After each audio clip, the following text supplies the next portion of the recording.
New York Post article entitled Inside LA's Brazen Sex Market, where women sell themselves in broad daylight, emboldened by California's new laws. Welcome to the Marisol Nichols podcast. Hi, everyone. I'm Marisol Nichols. Now, you may know me as an actress from film and television. What you may not know is that I have been working in the anti-trafficking movement for over a decade. I've been honored to work alongside law enforcement as an undercover operative, both in the US and abroad, to help put bad guys in jail and help rescue some women and children.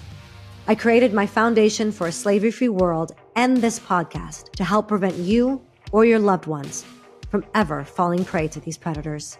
Thank you, and welcome to the Marisol Nichols podcast. From time to time, there are certain current events going on that I want to comment on and think that they warrant an episode all in themselves. So today's episode is about what's happening in Los Angeles. There was an article in the New York Post, and the title is Inside LA's Brazen Sex Market, where women sell themselves in broad daylight, emboldened by California's new laws. Governor Gavin Newsom passed the Safer Streets for All Act, which essentially decriminalized, meaning something that was criminal is no longer criminal, the act of loitering with the intent to work as a prostitute. And so I reached out to Lieutenant Mark Evans. You may know Lieutenant Mark Evans if you've watched my podcast before. He's been on a couple times. I asked Lieutenant Mark, I was like, look, what can you do? And he said, we can't do anything unless we actually catch them in the act. So he says, there'll be cars like cruising around, just looking these women up and down and girls up and down. And let's be honest, teenagers and trafficking victims up and down shopping. And they can't do anything about it. So in the past, if Lieutenant Evans was on the street and he saw a girl that looked underage, 15, 14, whatever, half dressed and half naked, he could go up to them. Any cop could go up and approach. How old are you? What are you doing here? They could ask questions. Teens that have been taken trafficked from one state to another are now being taken to California because it's super safe for them to come and be trafficked there by their traffickers, right? Because the police can't question them. There's no cause for them to come and question them. That's just abhorrent. So there's an organization in LA that I've met a couple times. They're called Journey Out. They said that often young women don't even realize that they are being trafficked because of the psychological and physical hold that pimps have on them. So I don't know if you remember how not aware and pretty dumb you were when you were 14, 15 years old. But you're not very strong. You're not very aware of the world yet. And if you're being threatened with physical harm, or your family is being threatened with physical harm, or you've already been harmed, been raped, and told it's going to happen again unless you get your ass on the street and make some money for me tonight, it's very, traumatic to anybody, let alone a young girl. And that is happening all over the United States, but now it's happening in a huge way right in California because the traffickers and pimps are bringing them there because it's a perfectly safe haven for them. This is horrific. California used to be this amazing, amazing state. I mean, I would drive up the coast from LA and just go, this place is like heaven on earth. There's no other weather like it than Southern California. It's just absolutely stunning. And Northern California, I swear, rivals some of the most beautiful landscapes in the entire world. It was a state that was filled with arts and artists and entertainers and dreamers and rebels looking for a way to make their dream come true. And I have watched this friggin' state over the last 3-4 years just deteriorate and deteriorate and deteriorate. And I invite you, I want to hear what you have to say in the comments about this law. Like, why California? Hi, California legislators, I am speaking to you. Do you not have enough problems to solve that this is what you fight for? Last I checked, we were in debt, a lot of debt. What about the homelessness problem? The fact that drug addiction and homelessness have tripled, quadrupled in the last several years? I'll give you the benefit of the doubt because I was like, I don't understand how this even came about. So apparently it came about out of San Francisco, and someone said, cops are being discriminatory and they're discriminating against trans people when trans people are on corners. Now, I could be wrong. I'm happy to be wrong. My YouTube, I leave the comments open for you to send me data. If I'm wrong, I'm happy to learn. This is me doing research and learning, and I'm okay with that, right? This is my opinion. So please, send me your arguments. But they were saying that cops were targeting trans people, and being discriminatory. And I could see that. I could totally see that. Discrimination is discrimination. I get that. I really do. And that's not okay. And I'm not saying in any world is that okay. But what I am saying is, this was your solution to that problem? This bill is the solution to that. It makes no sense. If I give you the benefit of the doubt that this was a well-meaning bill sent to combat discrimination, okay, but look at what came from it. And here's what I'm asking. And again, I'm not a lobbyist. I don't work for a lobbyist. None of that. I'm just a concerned citizen. What are you doing to California? It's okay to admit you made a mistake. It's okay to go, wow, you know what? We didn't intend for this to happen as a result of passing this bill, but we see it did. So now we need to walk it backward and repeal it.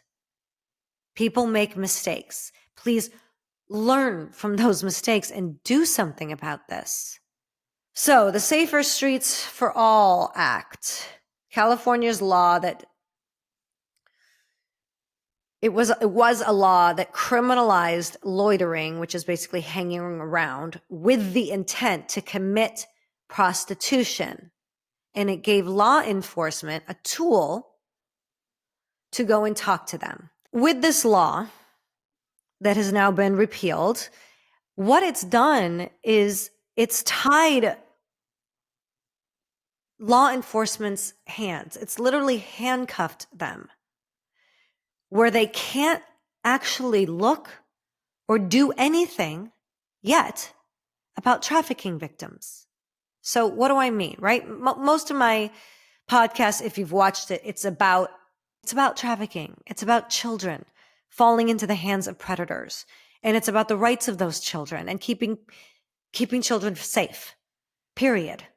That's what I care about. So right now, what's happening is you're getting 14-year-olds, 15-year-olds that have been ran away, trafficked, and they're being brought from, let's say, Detroit to LA because the pimp knows they won't get in any trouble in Los Angeles. In the past, law enforcement could go and talk to a girl who was young looking, walking the street. Hey, are you in trouble? Do you need anything? Are you okay? They could do something about it. They could help. Now, with this law, they are literally not allowed to approach them. And even in the article, Commander John Pinto, who's assistant commander of the LAPD, told the Post that about 95% of the women who are in this new red light district have pimps and are closely tied to street gangs. Why, if they're all there voluntarily, do they need to have pimps and street gangs running them? This is trafficking. This is trafficking. And it's created a situation that's making things worse. This is what I'm talking about. California is a haven for human trafficking.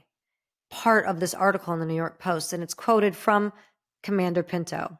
And he says, and I quote, "What we are doing is addressing the human trafficking at the Figueroa corridor. There is a fear factor or coercion. And in the end, that pimp takes all of the money and she doesn't get any money back. It's been an ongoing problem for years, but the corridor has become an area where there's been an uptick now in trafficking victims." It goes on to say, Pinto said officers on Thursday rescued a 14-year-old who was being trafficked by a pimp at that street corridor on Figueroa. This is an issue. And the worst thing that it does is it stops law enforcement from approaching what they may see with their expertise as a victim and walking up human being to human being and saying, "Do you need help?" They can't do that anymore. And I know some people are going to say, "Oh, well, no, if they see that the girl is underage, then they're allowed to interfere." Well, I don't know the last time that you looked at a street corner, but they dress those girls up and they put them in high heels, in tiny little skirts, and throw a ton of makeup on them. And it's, to the average person, it's fairly obvious, but you don't know. And if that person just happens to be over 18, well, then guess what? Then they're breaking the law by even asking them. You get the slippery slope here. We need to do better. California is in the top 10 places for human trafficking. California. We need to do better. And this law, no pun intended, is literally handcuffing law enforcement. These laws are not helping. Law enforcement is not perfect. Lord knows, right? This isn't about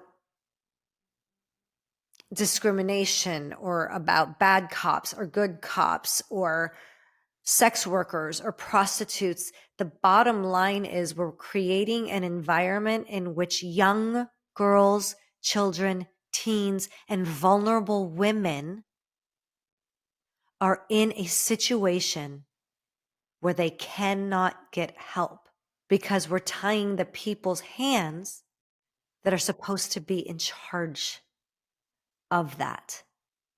And we're passing laws that make it perfectly okay for that to happen at the expense of vulnerable women and children and vulnerable trans kids and vulnerable lesbian, gay, bi kids who also very, very often end up being trafficked. We need to do better. We need a better solution. Please let me know what you think in the comments. Thank you. And thanks for watching the Marisol Nichols podcast. If you like what you're watching, please don't forget to hit the subscribe button below, and I'll see you next time. Thank you for listening to the Marisol Nichols podcast, and please do not forget to click like and subscribe. And a big shout out to WD Hahn for our theme song, Something's Gotta Change. See you next time.